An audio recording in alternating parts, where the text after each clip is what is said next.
Oh God. Oh my. I have John. I Okay. hope the mics are muted, but like, Yeah, this probably. boil. There's no way to know. I think, I haven't read the Bible lately, but do I have boils? I mean, I've always guessed that you had boils. I've also Oh, guessed that you've probably named boils. oh God. Well, Kippy just ruptured.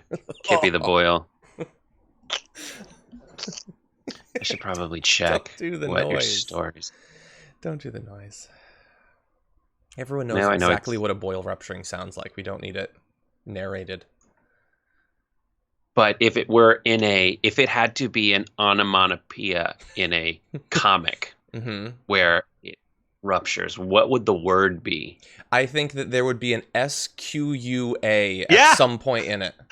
I thought squirk. I Yeah, thought I think squirk. so. It doesn't have to be at the SQURNKK. beginning, just somewhere. Yeah. And also thank you for muting the microphones before we start. I don't want us to be, Yeah, because embarrassed. I see some comments that are like the mic is definitely muted and gross. They must be talking about something behind our backs. Some sort of Oh, yeah. in joke. I want to be part of an in joke someday. Oh, they're listening to John Krasinski because someone's like, "Is that John Krasinski I hear?" And Someone must be some playing some good news. Someone somewhere is always playing some good news. Very popular show. I'm gonna log off.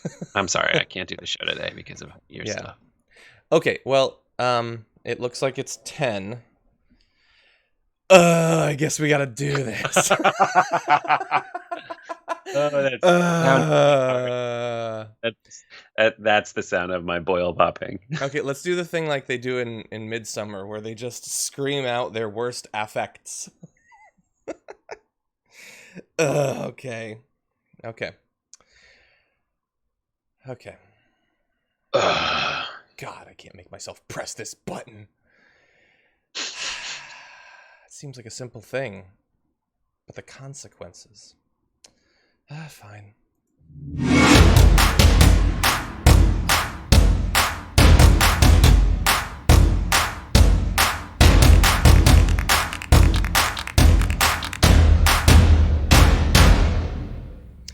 Hello, everyone, and welcome to another episode of The Damage Report under lockdown. And it being Friday, I'm obligated to now present to you, the host of the Happy Half Hour, Brett Erlich. How's it going?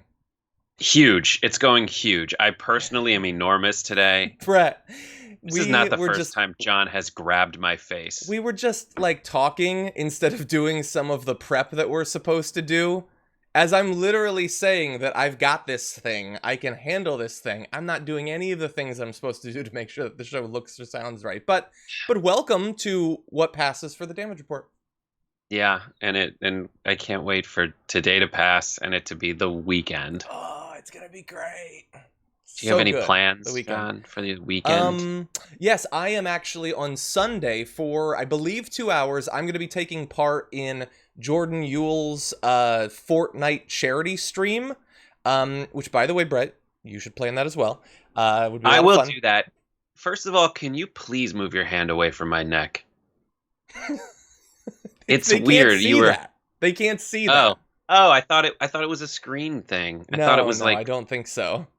that's my trigger, by the way, on when I'm watching Being like choked?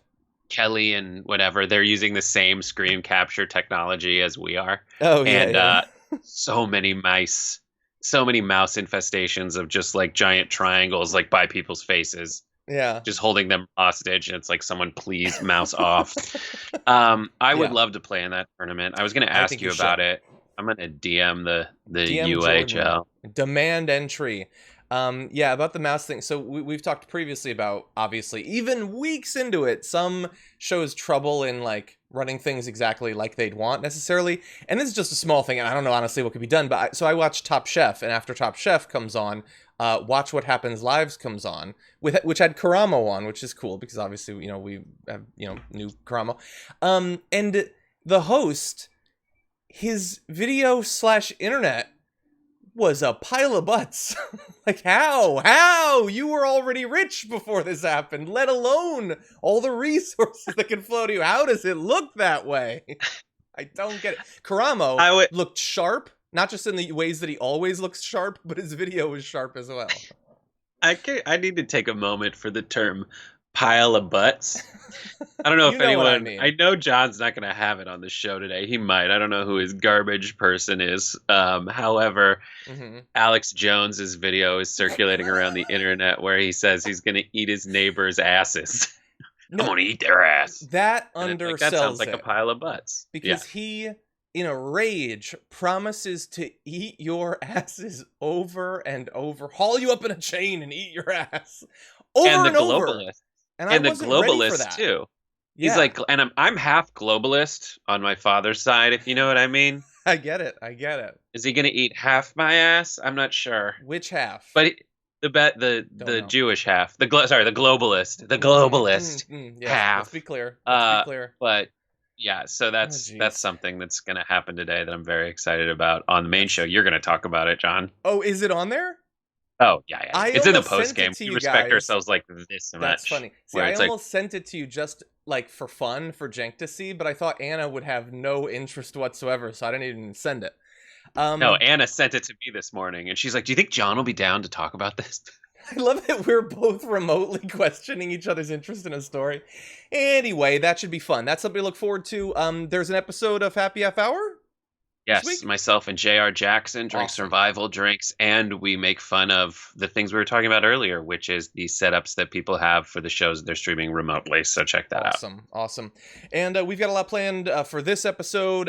It's an important day. We're going to be talking about what this day represents, what's happening around America.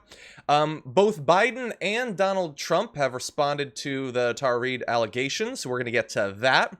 We've got some new polls, not looking great for Donald Trump. And if anything matters, if you can go to the bank on anything, it's polls on May 1st. Anyway, but it's fun. And we've got our garbage people of the week. I've got mine. Brett's got his. We've also got the community chosen garbage people. So we'll be going to all of those. By the way, super inside baseball, behind the scenes stuff, but this new system where I can see the comments is like throwing me, like I like to see the comments, but the new system, the way that it works internally, if you haven't had to moderate chat, is previously anyone who had been blocked or banned or hidden or whatever for spamming or for racism, I don't know, whatever, I wouldn't get it. Now I get it, but it's in italics. So it doesn't offend me as much? I don't know. It's a stupid system. Why would I want to see it? Why is it still not only that? But all the incentives when you design a UI for like the channel runner's chat, you should probably just log out since you don't need it. You would just see the forward facing one. That's a good idea.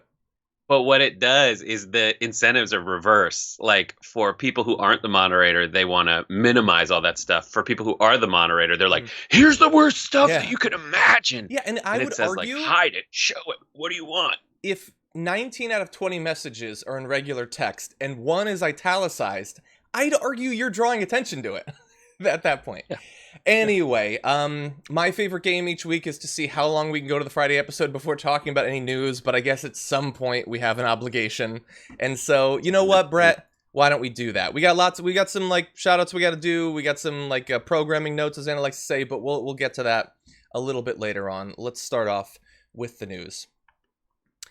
Today is May 1st. It is International Workers' Day, which is obviously a big deal in the US and internationally in every year. But today in particular, it's an important one for people who are exercising their rights and organizing around the horrendous conditions that were already existent before the pandemic, but have been made worse in some significant ways. Employees at Amazon, its subsidiary Whole Foods, Target, FedEx, and other companies, give me 1 second, was wondering if that was going to work, and yeah, we're having some issues there, so we're going to fix this live and then clean it up in post. Brett, we can't have fun chatting as much before the show. I got to do this stuff before. I always forget. Okay. Employees at Amazon... This is because you... No, don't sell me out. This is because you added the chat to your on-screen thing and it changed your Windows You're 100% size. Right, but I should have done that earlier. Anyway, we're good. Employees at Amazon, its subsidiary Whole Foods, Target, FedEx, and other companies have been forced to work in unsafe conditions at the front lines of the pandemic.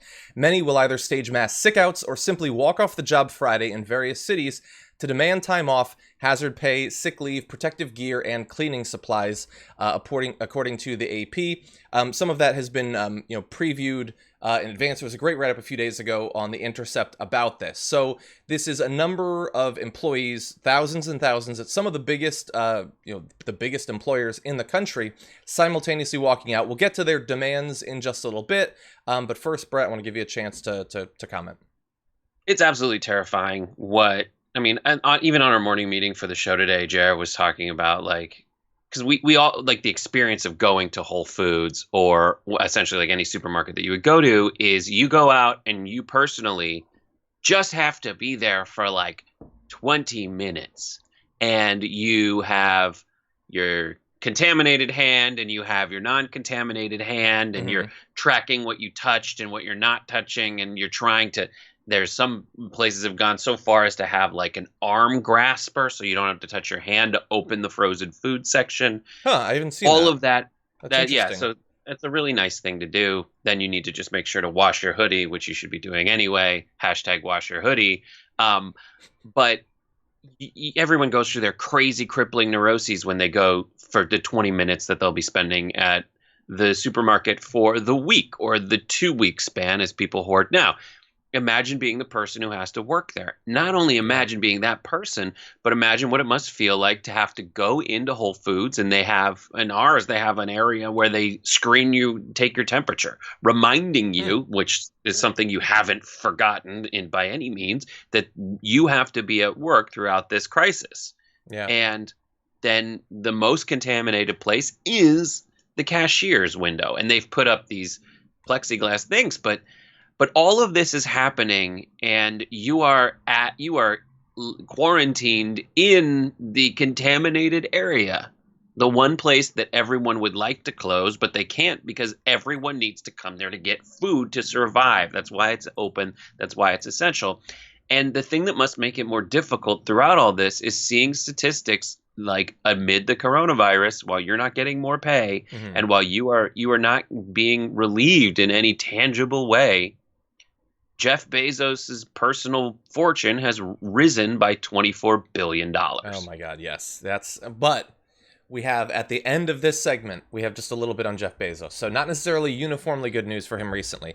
So let's go back into some more of the concerns that have been expressed by some of those who are organizing today, doing the lockouts. And I know, and by the way, obviously there are people, working in these industries that are doing that. But there's also, tons of people across America and around the world that are standing in solidarity in terms of not shopping at these places, whether in person or online at the same time.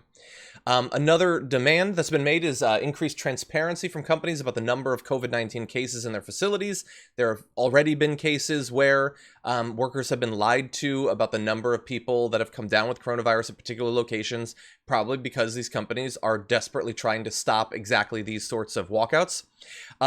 One great example of that is Christian Smalls, who lost his job as a result of raising concerns about the conditions at one warehouse. He put out a news release for today saying, "Our companies have failed us during these unprecedented times. At the beginning of the COVID-19 pandemic, essential workers were subjected to exposure in our workplaces due to lack of PPE, flawed policies, and dense safety guidelines. Because of the failings of our employers, many of our fellow employees have contracted this deadly virus, and some have died." And so it's locations like Whole Foods and Target and Amazon and things like that, but it's also other sorts of essential personnel, including nurses at scores of hospitals across the country, planning to take to the streets today to protest a lack of PPE. You also have independent truckers fed up with low freight rates, planning a congestion-inducing slow roll in their rigs through parts of LA, Chicago, Washington, and other major cities. And so it's basically across all of the different sorts of essential workers that you can think of, trying to draw attention to the continuing issues that they are facing that have received very little focus from the government over the past month.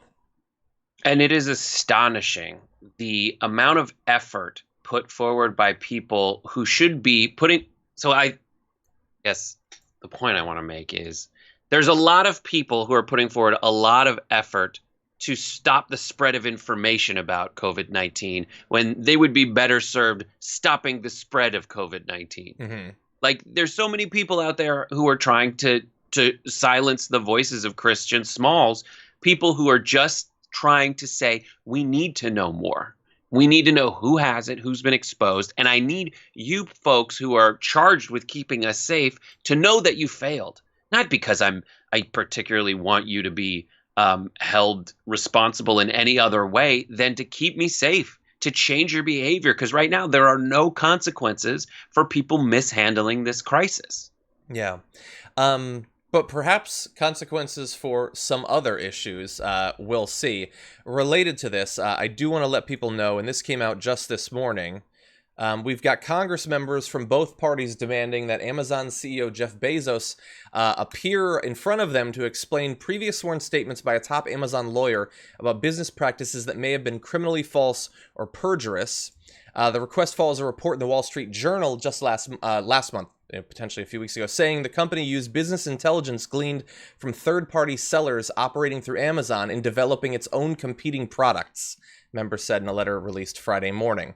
So that is going to be interesting to see, because they have at least publicly said that they don't do anything like that they do compete, but it's sort of, it's like a fair like battleground that they're engaging in. But no, if they're actually using the intelligence gathered by those to then take them out, I think we have a right to know about that.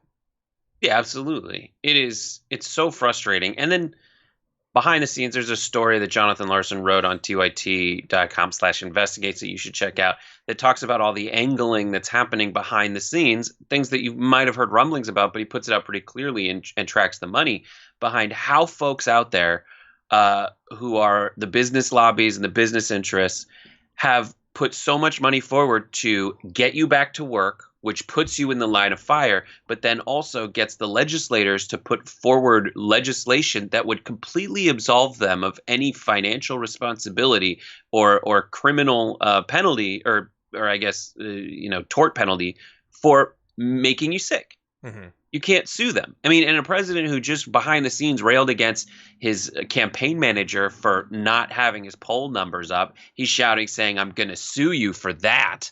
And Trump saying he'll sue everybody for everything, is trying to eliminate the one reason that people should be able to sue. And the reason behind the progressive movement in the first place, in many respects, which is to protect you from the whims of the people who can put you in harm's way. Yeah.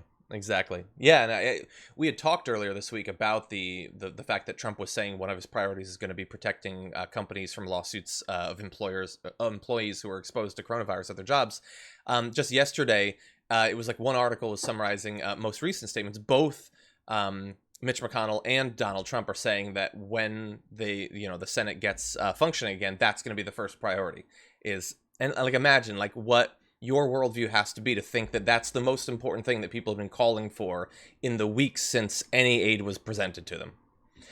Okay, yeah. With that, sorry, what were you gonna say? No, that's it. I agree with you. You should. For once. You should. On this show.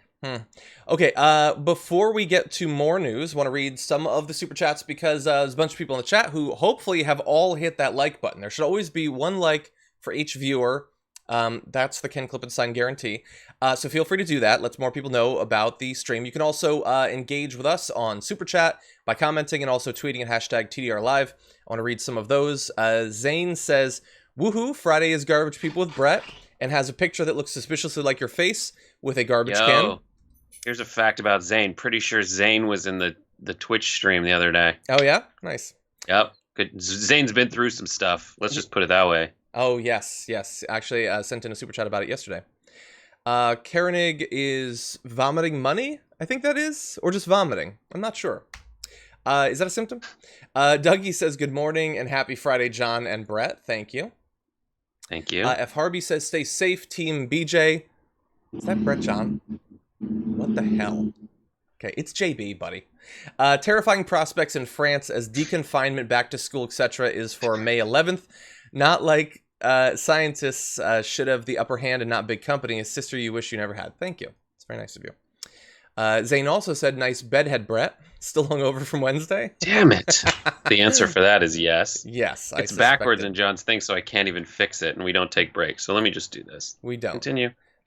You nailed it. I don't even think you need the break.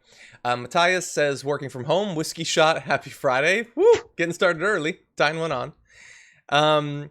Zane says, I saw Jenks tweet Alex Jones eating Brett, and then there's an A and a couple of dollar signs. But yes, we will be talking about that on the main show a little bit later on.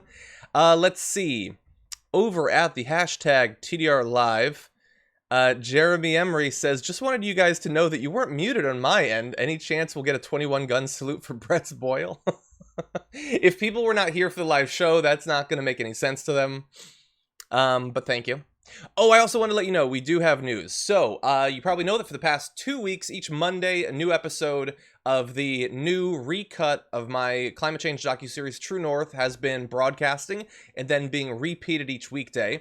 So that's all true. And generally the weekend after, the episode will be put up on the Young Turks YouTube channel. I think on this channel as well.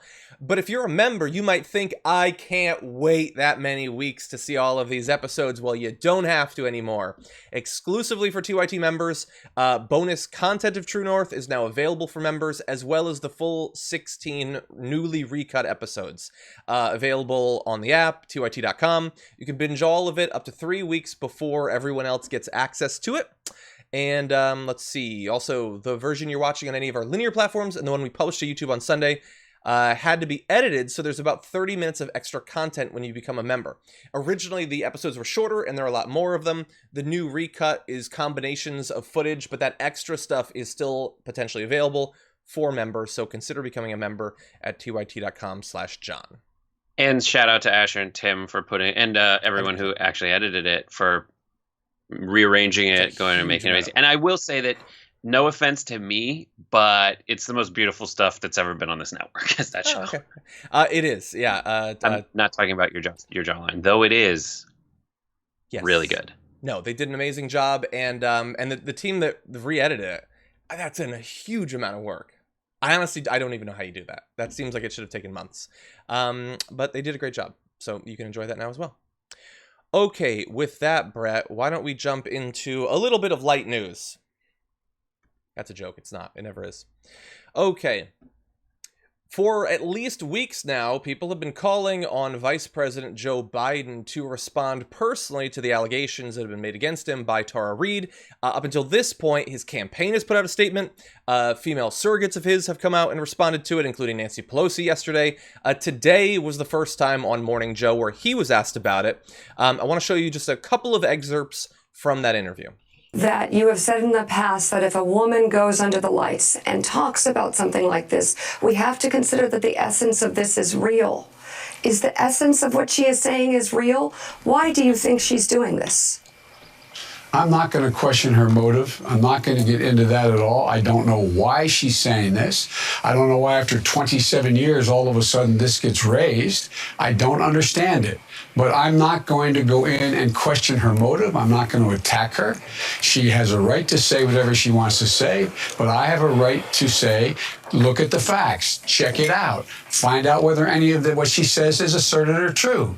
And based on the investigations that have taken place so far, to the best of my knowledge, by 2 major papers, they interviewed dozens of my staff members, not just senior staff, but staff members, I'm told, at least that's what they said, and yes. Nobody, this was not the atmosphere in my office at all. No one has ever said anything like this. Okay, so Brett, that's the first section. We're going to have more. I will say that so Mika basically asks the same question a bunch of times, and I get it. You can't ask him just once, have him say it's not true, none of it's true, and then move on. Like, she kind of all right, cool. Do you think baseball's coming back? Like, no, yeah, exactly. You can't really move. Well, if she had, it would have been incredibly frustrating. But it also, she didn't ask like a bunch of different questions. She kind of just said the same thing over and over again, and it kind of gave me the vibe. And I understand this is like me trying to like read someone's mind, that she, like as a member of the media, has been criticized for not talking about this previously. And they first talked about that, the criticism, before Biden came on. It seems like sort of like a defense. I'm taking this seriously by saying the same thing over and over again, but that can't get to anything new, anything true necessarily. So I found that to be a little bit frustrating, especially if this is going to be the place where the interview happens. I want it to be as good as possible. It's a weird position. It's that privilege that guys have where if, because of the legacy of sexism in workplaces throughout American history. Like Mika Brzezinski's put in a very difficult position where she has to speak for all women. And guys don't ever really have to speak for all guys. White guys definitely don't have to speak for all white guys and all guys at all. But that's what happens. I mean, and everybody has to make decisions as to what's appropriate here. I think there's a lot to unpack. I think there is so much plaque built up on the pipe of justice and decency in America that there's so little room to really move around and function and figure out how to be the best person and live up to a good moral code here. Like, it's so messed up. And we point that out about like the principled stands. Everybody said that they were taking in mainstream media when talking about Kavanaugh. And if the reason you were doing that was taking a principled stand, then you need to take the same principled stand here. And you need to do the same ethics math. Just bring out that worksheet and say, what were my orders of operations here? How much, I mean, then you're in that area, and it's a weird area. So one point from like a mental health perspective, you have to really figure out how you yourself are going to handle this. You have to communicate your options to yourself. Like, am I going to do ethics math? Am I going to compare from here's 0 transgressions, here's this person is actually better than the average, and here this person's way worse? Like, where does it fall? Now I'm trying to be dispassionate, but I'm belittling it because I'm taking a person's human experience of going through either what she says to have done or someone's making it up. Like, these are just our options, not what happened. And I'm assigning a point scale. Yeah. Essentially, that's what a lot of people are doing. Yeah. But then you kind of have to appraise, like, are they taking a principled stand? And how much does that, if you're now doing an invective of mainstream media, what does that do to Tara Reade if what she says is true? And you have to, and I find myself sounding like a total jerk saying, if what she says is true at all, I don't know what to do. Well, yes, you're just trying to be fair and honest by saying that because we don't know. Look, there's very few people, it seems, that are being entirely consistent. It's one of the most, I think for a lot of people viewing this, is probably one of the things that's been most frustrating about this is the massive amount of hypocrisy. And it's all over the place. I mean, there are people who we feel like should have taken it seriously early on. And again, we shouldn't have to give this caveat over and over, but taking it seriously doesn't mean uncritically assuming that every claim that is made is 100% true and giving the maximum consequence for it without any follow-up. That's not what it means. So there have been people who've been very disappointing on that side.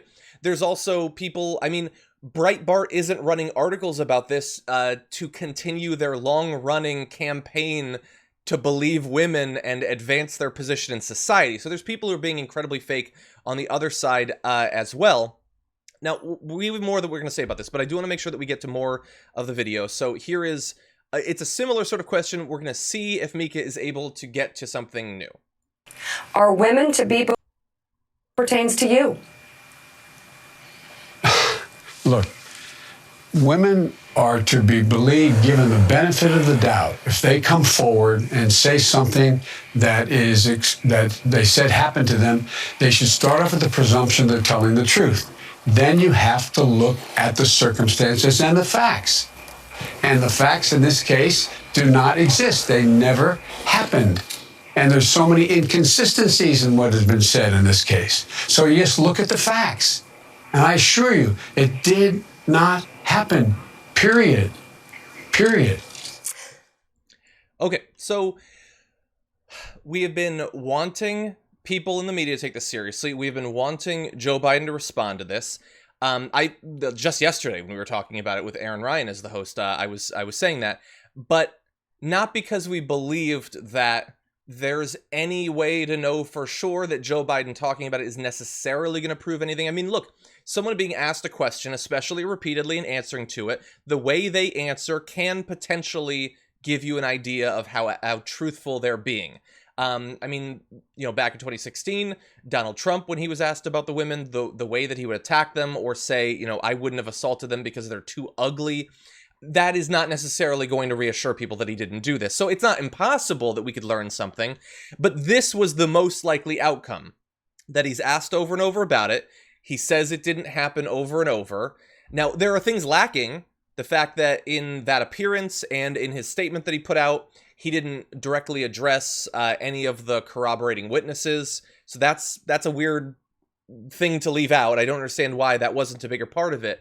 But the most likely outcome was going to be, he asked about it, he would say that it didn't happen. And that's where we're at now. Yeah. I mean, what do you think's going to happen now? I mean, what's next? Well, it's 2020, so nothing good, I'm going to assume.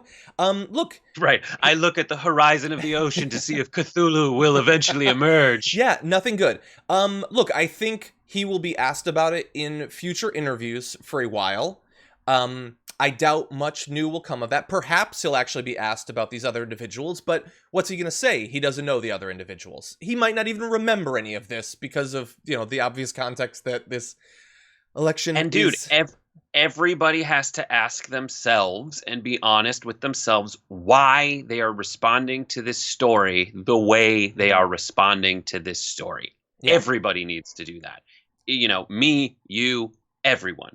Yeah.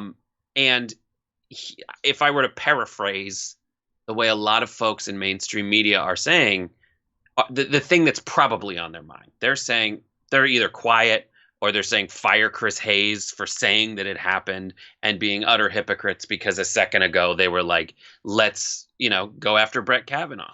Mm-hmm. Was the reason they were doing what they're doing with Brett Kavanaugh because they were taking a principled stand and believing women, or it was because they didn't like Brett Kavanaugh? And when I talk about the plaque that's built up over the years, I'm talking about some of the reasons people were saying, let's back up Dr. Christine Blasey Ford, was because they were taking a principled stand. Others were thinking, well, Merrick Garland should be that nominee. Mm-hmm. So there were some really terrible, horrible, no good, very bad things that Mitch McConnell did that essentially set fire to the Constitution to block Merrick Garland. What do I do? Mm-hmm. Have I been playing easy? Have I been playing mellow? Have I been, is it like good move, man? Or am I I have to ask myself, why am I doing what I'm doing? And it's not easy. And I mean, one of the easiest things to do is take a principled stand. So why not take a principled stand? That's one aspect of it. Yeah. But I guarantee what's going on in everyone's mind when they're choosing not to cover this is probably, I don't have the luxury to really care about this right now. Trump is a terrible president. I don't have the luxury to be able to really dig into this accusation the way I would in a different time when so much else wasn't on the line. But what they are actually saying is that they have the luxury not to care about this. I think, look, that is a critical view, but I think it's almost too understanding. I think for some of these media figures, it's a little bit more just, it could hurt Biden, let's not talk about it. Like, there's going to be shades of gray. There's going to be a grading or whatever. That's what it is. But that's what I'm saying. Mm-hmm. Yeah, and look, I think you're being unfair if you don't think they're thinking. I mean, how are they not thinking? I don't have the luxury to care about this.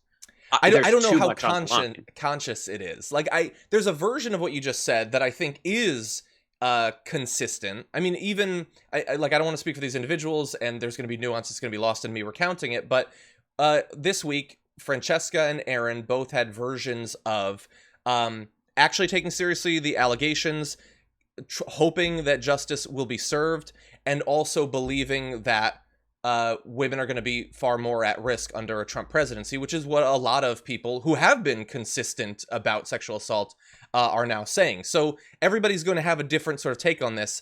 I hope that people will at least strive to be consistent, and a lot of people so far are not doing that.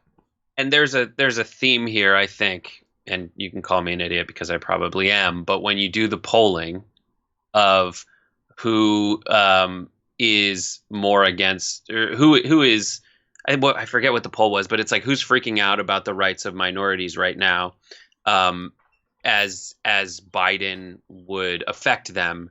It's white people who are freaking out about it more, because from what the articles about that says is, like, the people of color, the ones who are actually at risk, they are put way more at risk from a Trump presidency. And they're like, listen, I know my choices. I am sad. I'm going to have to go back to a time where I'm just like trying not to have the worst thing happen and just have a bad thing happen.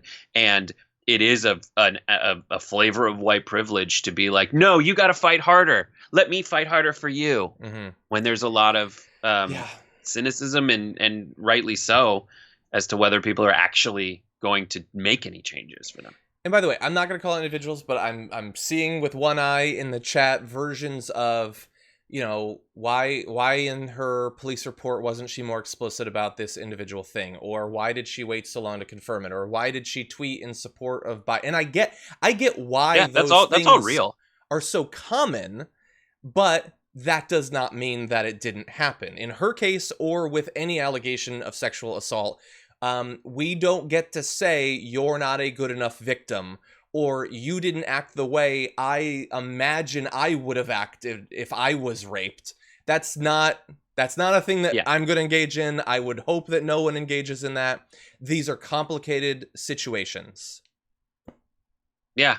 And anyway, probably what's going to happen is nothing. Yeah, probably nothing. What it's going to be made worse, but it's going to be made. I mean, we're not going to have an effect on it in the long run, I don't think. Call me someone who's given it. And Trump is going to, as we'll get to later, like selectively position himself to just create a little more inconvenience for Biden without creating comparatively more inconvenience for himself from an electoral standpoint. And I use the word inconvenience because there's privilege baked into that. Yeah. So we're going to turn to his response to it in just a sec. I will say, look, we're going to continue to keep an eye out for developments in the case. I mean, there's some question about what records might be available to corroborate it. He says his personal records at the university wouldn't have anything about it. That seems sort of convenient. He says there's this other place that we could hypothetically find if there was the report, but those people are now saying we don't keep that sort of documentation. So, look, we're going to have to see. So, as there are developments, we will report on them. We will try to be fair and consistent. I care about this story because of the experience that Tara Reade says she went through and the seriousness of the allegations.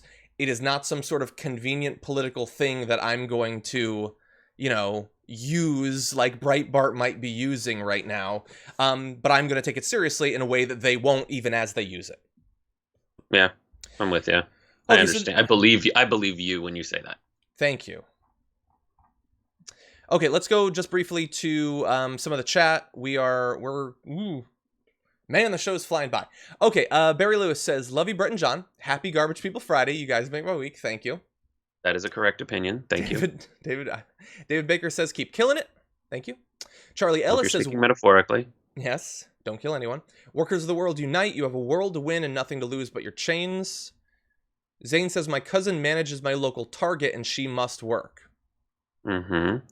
Yeah, anyone being involved in these protests is potentially. So yeah, I heard a story. Yeah, there's I don't know how I want to talk about it, like a Target worker. One of our employees her boyfriend works at Target, and someone called him a dumbass because they're not doing exchanges right now because they don't want cross contamination. The signs are up everywhere, and they just went up to him and was like, "You're a dumbass." It's like, don't take it out on this dude.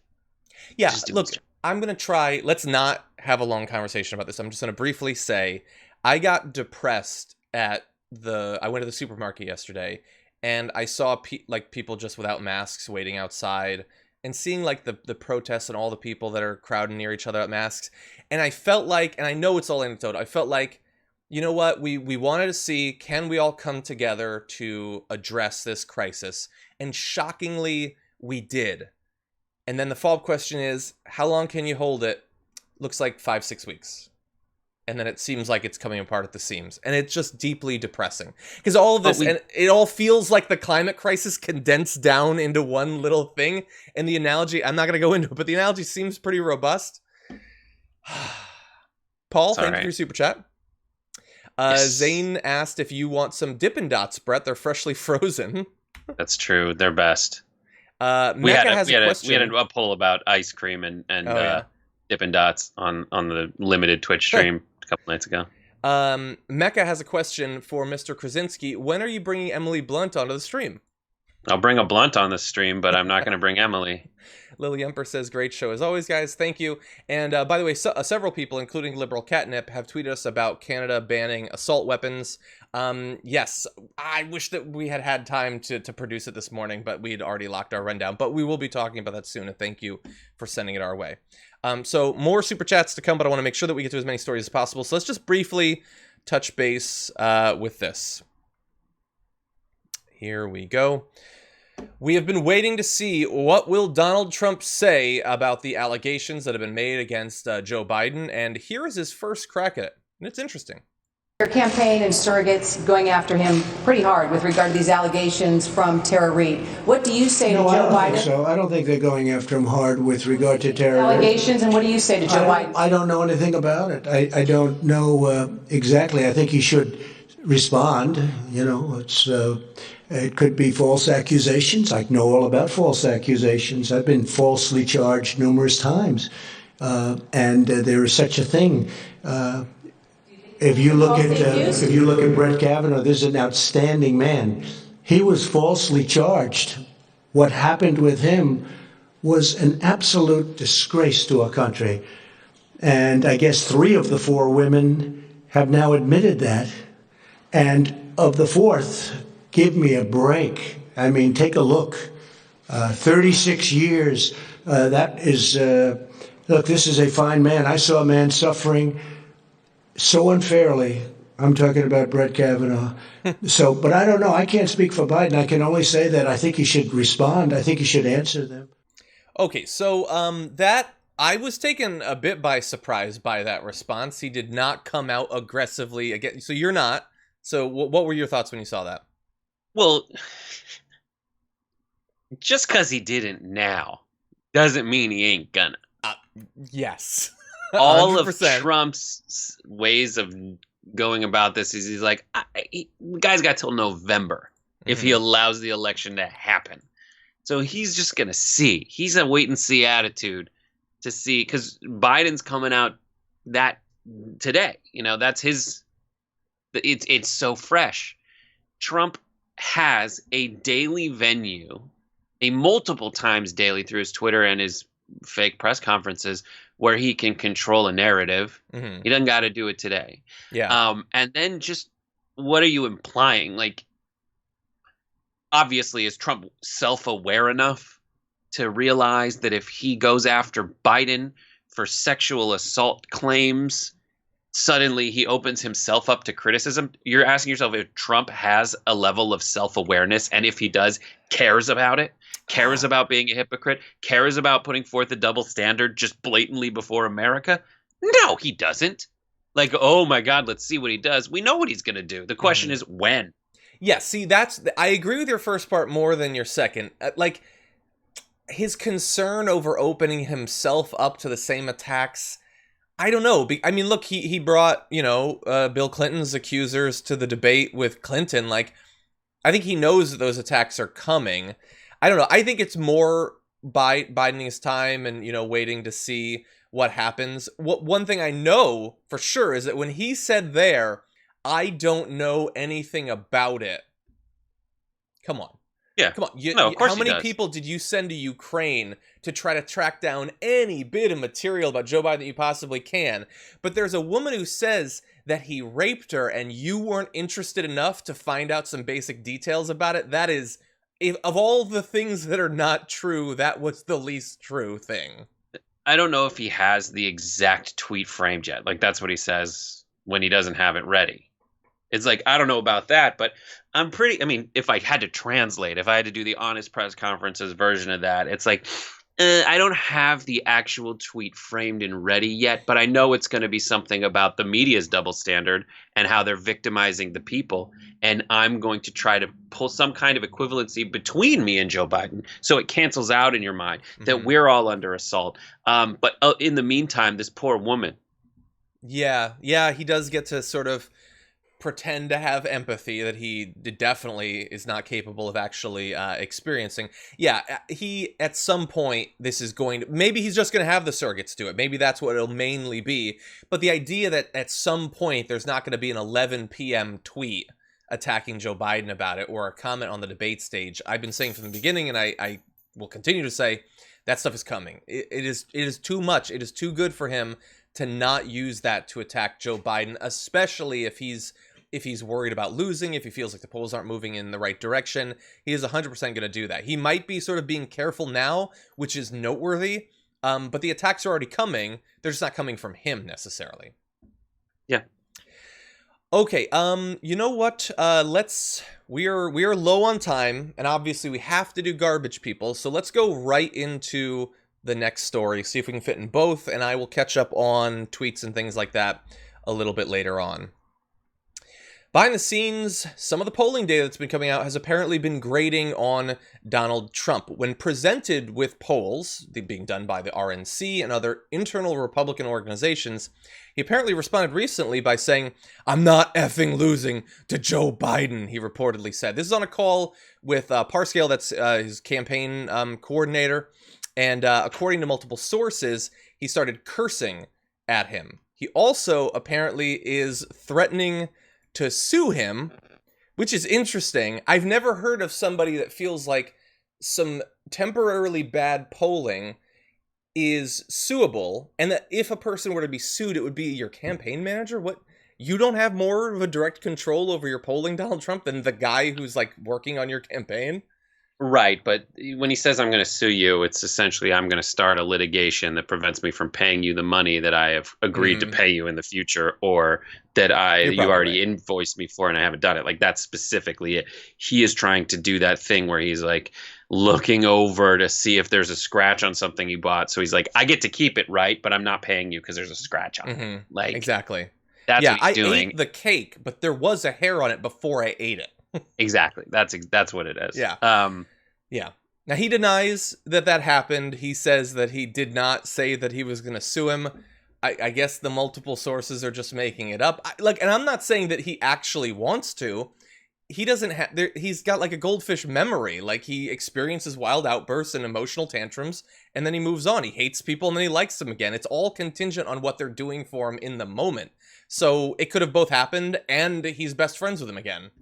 The goldfish memory thing is so perfect because isn't during either Finding Nemo or Finding Dory, isn't one of the things that Dory does is repeat the same things over and over again in a row to keep them in her mind so that she won't forget like her near-term tasks? Yes. That is exactly what Trump does with his Twitter feed. It's like Sleepy Joe Biden, Sleepy Joe Biden, Sleepy Joe Biden, Mexico, Mexico, Mexico, Sleepy Joe Biden, Mexico, China, Sleepy Joe Biden, Mexico, China, Mexico. Like, that is it. And he keeps like 4 messages that take 7 total maximum seconds to repeat, so he doesn't forget any of them. Yeah, and if one drops off, Russia, Russia, Russia, he'll forget it for a long time. Russia, Russia, Russia won't be there. He's replaced it with China, China, China. Yeah. And he's keeping his little Dory brain full. Exactly. That should be a video. That's a good analogy. So look, the reason I want to talk about this was not just to mention the fact that he's apparently mad at his campaign manager, or was briefly. And it's not even that the polling necessarily matters too much. Like, just saying, here's a random poll about what's supposed to happen in November, that doesn't really mean anything. The reason I am interested in a poll that I'm about to show to you, though, is that we're still experiencing whatever effect the pandemic is going to have on the election. From the very beginning, we've been saying it is not an open and shut case as to whether this will hurt or help him. It might change over time, and it might change based on his response to the crisis. And it appears that might be what's happening, because early on in the crisis, the first few weeks or so of it really hitting America hard, his favorability ratings, particularly in certain demographics, started to go up, including in the poll I'm about to show you. But that has not maintained itself. And so currently, and by the way, this is a PRRI analysis. It is primarily interested in different religious demographics. Currently, 2/3 of white evangelical Protestants, nearly half of white Catholics, and 44% of white mainline Protestants hold a favorable view of Trump, a significant decline from their March 2020 rating, so in the early response to the coronavirus. There, he was 11% higher with white evangelical Protestants. He was 12% higher with white Catholics. He was, it looks like, 18 points higher with white mainline Protestants. Now, he's still doing well among these groups in general, but that is a very large shift to experience in a 6-week period, in a 4-week period, something like that. I love the term mainline Protestants. It's like, give me that Martin Luther. Give it right here. Just let me mainline some theses. Mm-hmm. But yeah, it's, first of all, I'm surprised. I get that, like, just because you are a Protestant doesn't mean that, you know, you're technically a WASP, doesn't mean that you are a Republican one. But yeah, it's difficult in these times to look around and see that he is doing a good job. He is trying really hard to insulate himself from any blame. The question is, will people remember the ridiculousness that he brought up along the way later? And that is on the people running against him to message effectively, and to the same way Swift boat made its way into your parlance along the way and no one really knew what it meant. Like, we have more to work with now. There is more to work with, like disinfectant. The word disinfectant should resonate through everyone's mind. Like, as ridiculous as it was, hydrochloroquine at least sounded like a medicine. Disinfectant. Mainline Protestants should remember that Trump told them to mainline disinfectant. Yeah, 100%. And there's going to be more of that to go around. Really fast, want to give you a little bit more information. I don't know if this is one of the polls that Trump was losing his mind over. But potentially might want to, at least, or might want to change his strategy as a result of this. I mean, how great would it be if seeing himself plummet in the polls led to him doing the right thing vis-a-vis coronavirus? That would be great. Since when has a poll had a positive outcome? But anyway, Trump's favorability in battleground states specifically, again, since March, has dropped from 53% on average to 38% on average. Among non-college graduates in battleground states, he's dropped 20 points in 1 month, putting it more in line with his favorability in 2019. So, look, that does not mean that he is at all-time lows or anything like that. He had, among some of these groups, been rising, especially, again, during the early part of this pandemic, but that appears to not be holding out. And who knows what's going to happen, but if there was going to be something that was going to hurt you in the polls, this seems like the sort of thing that should have that effect. Being completely uncaring in the face of so much human suffering, presiding over 64,000 deaths and not seeming to care about it. Indeed, members of your administration declaring it to be a great victory. That should have a negative repercussions on your numbers, and it appears like it is. Yeah. The goal of this administration was to get away from finally address, like, what was happening at the tail end of the Obama administration was to get away from having to address very real, like, by and large, racial issues in America, like the Black Lives Matter, like finally being able to get news coverage around the articulation of racial inequality in America was where we were at. And this Trump very successfully, I guess, shifted it away from that, shifted it back toward, like, oh my God, to get everyone to say, just let me get back to the time when we were focused, when we were painfully focused, like, we caused some pain in people who never wanted to address it, focus on things that affected a lot of people who had been oppressed, you know, historically since slavery, right?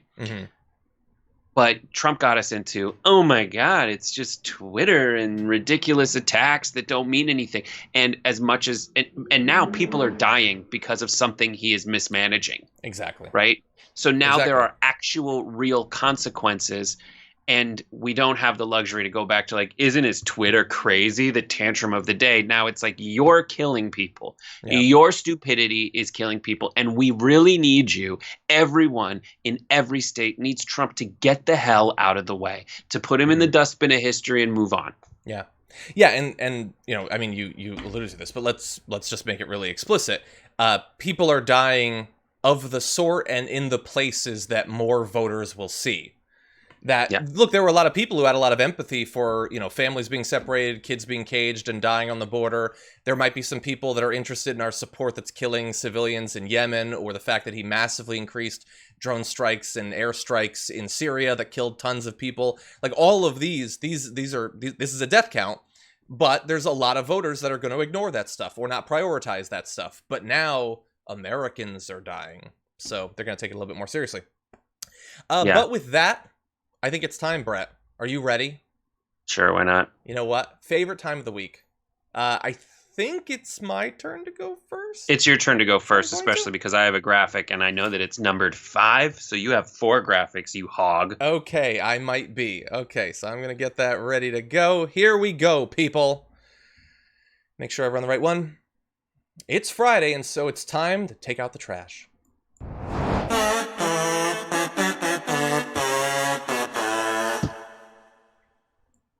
Thank you for joining us once again for Garbage People. Brett is here, and he's got his garbage person ready to go. Mine first, though.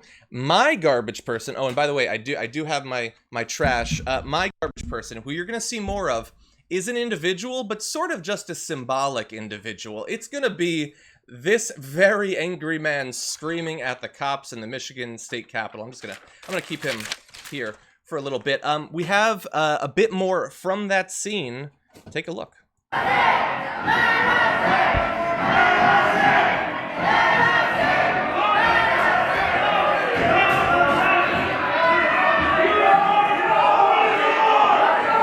Okay, so just to be clear, my garbage people this week are going to be mainly the armed individuals of these anti-lockdown protests. These are going to be a collection of militia members, and there's some white supremacists mixed up in there, and there's some Proud Boys depending on where you go, and it's grifters and opportunists and extremists that they literally don't care at all about this pandemic, but they don't care about the protest in regard to the pandemic. They're here, as they always are, because they want to intimidate the government to make themselves feel strong, to have an effect on society, whatever. And potentially for some of them, as has been very clear, I mean, look at the write-ups of anti-extremist reporters, to spark some sort of civil conflict. Many of them have been very explicit about that. That's not the majority or anything like that, but they are willing to threaten people, endanger lives, imply that they're ready to start violence, literally in government. I mean, take a look at this picture. So, there's a tweet from a state senator. Directly above me, men with rifles yelling at us.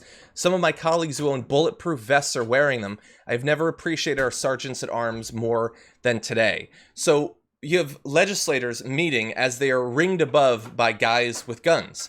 It is a pull of a trigger away from the premise for The Handmaid's Tale, effectively, and the implication is there. Thankfully, they haven't started shooting yet, but how many of them are waiting for it, or waiting for a spark, honestly? Yeah, it's so stupid. When you have an assault, I don't know if this is fair to say, but like when you're that guy and you have an assault rifle, you are just, everything feels like an opportunity to just whip it out in front of people. Mm-hmm. Like, dude, just go get a big truck. Just go get a big truck and throw some truck nuts on it. Don't bring your assault rifle down to the Capitol. That got sent around to like our pitch channel that a bunch of people, the entire company could pitch stories from 8 Show. And the response that I saw that was the best is like, this is the epitome of white privilege. Like if you are any other race, creed, or color, and you go down to the state capitol with an assault rifle and full on military fatigues and a bulletproof vest, like you get shot on the way there. Mm-hmm. Someone that's dressed like that guy shoots you, period. And then it's not really clear whether you are ever going to get your day in court. Yeah. Or whether your family will ever get the day in court to, avenge your death by, availing themselves of the kinds of legal recourses that guy, that right winger in the militia with the AR-14, which stands for assault rifle gun, is availing himself of. They hate that so much when they say no, that. It does. And it's funny because they don't know that it stands for assault rifle. Mm-hmm. They don't. Why don't they know that? Just Google it, people. But anyway, yeah, there's the obvious racial component. I mean, the fact that they're spitting in the face of cops. These guys who say all the time, like it's always the same thing. Respect the cops, respect the soldiers. I kind of feel like feeling strong and scary, so I am willing to spit in their face. And if it comes down to it, I will begin shooting them. I will shoot cops in the head during the civil war that I've been dreaming of my entire life. I mean, the fact that Donald Trump is tweeting that the governor should give in to... So he says there's good people on both sides. There's good people. I mean, he's telling us who these people are right there. But think about it. If only there was a term for getting guns and implying that there might be violence to terrorize political figures into giving you what you want, there should be a term for it. That would be convenient right about now. What do you think, Brett? Well, I just think Trump is never concerned with leading America. He's only ever concerned with leading America in the polls. And he needs to lead. But all he's ever done, the only reason that the curve has flattened has nothing to do with Donald Trump, period. 100%. It is Trump has always looked, and I get some horns from the truck nut people out there. I don't know if you heard that, but Trump has only made decisions relative to the actions of other people who are taking this seriously. So when Gavin Newsom and Andrew Cuomo were like, we need to do something, we need to actually take action, that's when Trump changed his tune.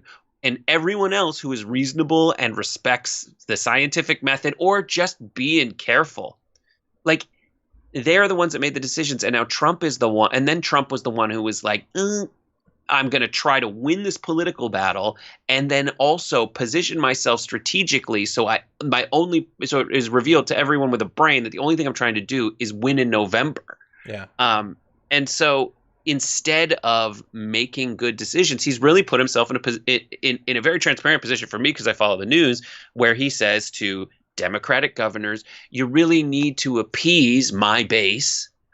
But in states where he's more short up, like in Georgia, he doesn't want the base to go out and die. So when the governor is actually in a position and is only responding to Trump's messaging the way it is on Twitter, because that's the closest he can get, when Brian Kemp is, I'm going to reopen Georgia, Trump then goes to him and says, you shouldn't do that, because he knows there will be negative consequences for doing what the Republican governors have been, trying to get to happen, and positive consequences from a medical standpoint if you do continue common sense lockdown and just be careful. As we learn more, we're going to open it up. But everyone just sits there and is like, I will find some statistic buried in some report that I can just feel good about retweeting a crappy meme of, whether it's accurate or not, so I can feel some kind of moral superiority. That's what Twitter's for. Feeling superior. I'm going to tweet that. I'm better than you at that. So, generally. So, what about you? I'm sorry, I'm just looking into the dreamy eyes of my garbage person. Who you got? And I'm just going to cover it up. Mike Pence. Sorry, he wasn't going to wear a mask, so I decided to. Awesome. Okay. Do you want me to go to that graphic? So I'm just going to go to the video. I have a video first. I just want to remind everyone what he did at the Mayo Clinic when everyone else was wearing a mask, because that's the rules, yo. Okay. Well, here is your video.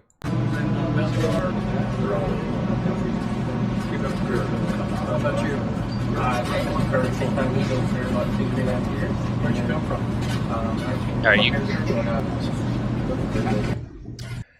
Not wearing a mask, and I heard it was because the mask isn't his wife, and he's afraid he might kiss it. That's what I heard. Someone tweeted that. I don't know. So that's your garbage person, Mike Pence? That's my garbage person, Mike Pence. Not just because of the original action, but for everything that has happened since then that has proved that he is the garbagiest of garbage people. His wife, Karen Pence, went on Fox and did an interview and was asked about the whole mask incident. And here's her response. First, she says, "That's a great question. I'm glad that you asked me." Mother, it seems like I'm glad that you asked me. It's like, the reason you're on is to talk about that lady. Yeah. And they told you they would ask you about that. And she's like, just do me the courtesy of not calling me an idiot by saying, oh, wow, I guess, yeah, we aren't going to talk about my recipe for pies and the sexual positions my husband and I do not. Anyways, she says, it was actually after he left the Mayo Clinic that he found out that they had a policy of asking everyone to wear a mask. So, someone who's worked on this whole task force for over 2 years is not someone who would have done anything to offend or hurt anyone or scare anyone. I'm glad that you gave me the opportunity to talk about that. Again, so stupid. But she says he found out that they had the policy of asking everyone to wear a mask after he left for the Mayo Clinic. First of all, it's the Mayo Clinic. If you're on the task force, you should have a mask. So when you get there and they say, here, wear a mask, and also then you should put it on. Also, that contradicts the reason he gave. He said, I just want to look them in the eye and say that I appreciate your work. I don't know what mask you're wearing, but I don't think it goes here. I think it goes down here. I think it's latex. But not just that. I wish it was. Go ahead and pretty deep. The Steve Herman, who's a local reporter, tweeted out, all of us who traveled with him were notified by the office of the vice president the day before the trip that wearing masks was required by the Mayo Clinic and to prepare accordingly. So the day before, Pence's own pimps told them, you got to put your damn mask on. So it came from them. And then in the wake of that, to pile the garbage on, Mike Pence, it was reported that Mike Pence's team threatened to the Post reported that Pence's office alleged Herman had violated an off-the-record agreement by publicizing a planning document for the visit.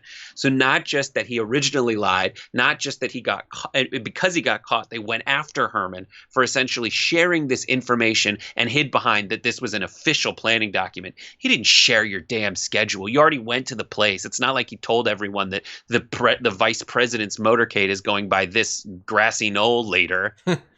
Yeah, it's bad to do it. It's garbagey to continue to lie about it. Just put on a mask. Honestly, tell Trump to too. It continues. Pence's office later told VOA manager, VOA is the news outlet that reporter is from, that any punishment was still under discussion pending an apology from the reporter, who shouldn't have had to apologize, who's only pointing out that you lied in a way that triggers you so much that now you're going to punish him for it.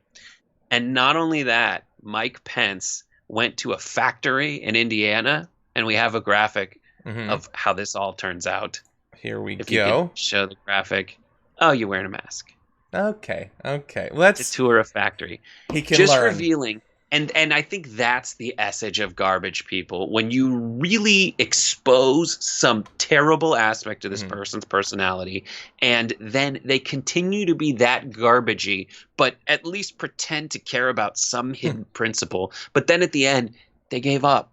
They gave up, but they're not going to apologize. Exactly. Yeah, you'll get no apology. The reporter will get no apology. Very good choice, Brett. And since it's on my phone, I'm going to, again, for the 5th straight week, I have to throw this phone out now. You're I don't know how to burning through phones, man. So now it's time to see, what did the audience think? So we polled. We gave people 4 choices based on the messages we had received. The choices were Mike Pence, Mitch McConnell, obviously always garbage, Trump, and Tommy Lauren. And we had over 12,000 votes on this poll. And by a good margin, Donald Trump is the TDR community garbage person of the week, for insert a reason, because there's a lot of them. Generally, when he's on the poll, he does win. Look, he has the biggest impact on our lives in terms of policy and stuff like that, so that makes sense. Bear in mind, if you win one week, you cannot be on the poll the next week. So we're gonna see who takes the crown from him when it comes to next week. But anyway, Brett, thank you so much for joining us on the show. Always a lot of fun. I know we're going to be talking a little bit later on because I'm going to be doing the main show later. And everybody, keep your eyes open for Happy Half Hour with Jared Jackson later today. Sounds like it's going to be a lot of fun. Awesome. Thank you for having me. Anytime, or at least any Friday, Brett. We'll talk to you soon. Bye. Okay, and for those of you at home, let me do a little bit of catching up on the super chats. We wanted to fit in all the stories, so we had a little bit less time. But people have been sending in a lot of super chats, with Benjamin Matthews saying, "Happy Friday, everyone. Help prevent the spread by staying home and watching Happy Half Hour on TYT later today. John, do you play Munchkin?"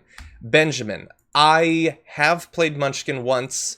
I don't generally play much Munchkin. I have a lot of games. I don't generally play any game a lot because I have so many. But I know it is very popular. F. Harvey says, "Stay safe and informed. Much harder to do when we're constantly being gaslit and cognitive dissonance." Yeah, and that's why it's important that you find people in the media that you trust. And it's difficult because there are not a lot of people in media that are worthy of your trust, unfortunately. Okay, Insane Lane says, "John, did you see the gun ban news in Canada?" Yes, so I since you sent that, I have actually talked about it. Good news. Certainly good news. Hopefully we'll move in that direction in the near future as well. Zachariah says, "Are you familiar with the old robot expression, 'does not compute'? That's me right now watching this flaming car crash of a nation." Yeah, look, I don't want to think about it too much because I'm going to get really sad.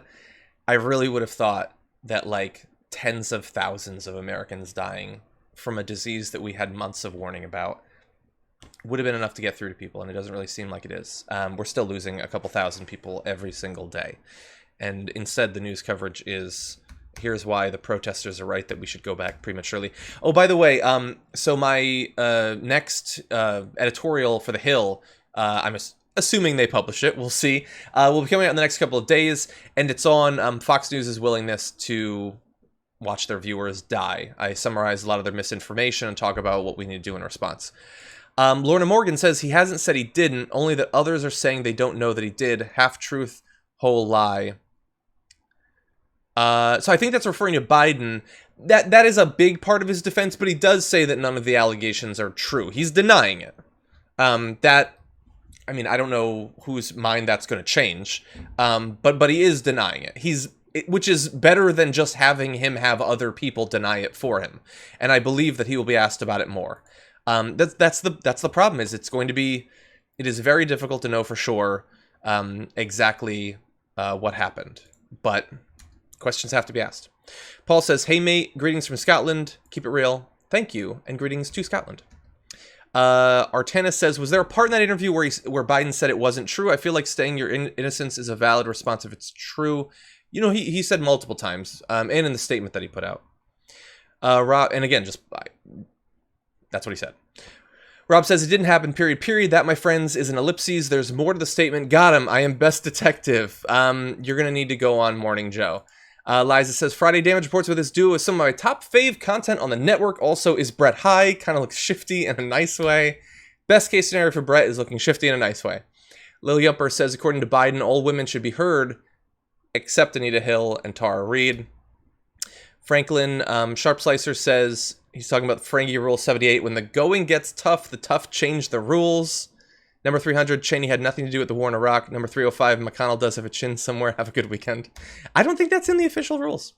Rob says, "You need to broadcast on the weekend. I always miss your scruffy face in the morning." Thank you. I need to mentally and emotionally recover, and so does the team. Let's see. Wow, there's been a lot of super chats today. Lorna says, "Pence's eyes are scary. He will willingly hand out the Kool-Aid and happily press the nuclear button to bring about end times. Freaky, dead-eyed believer."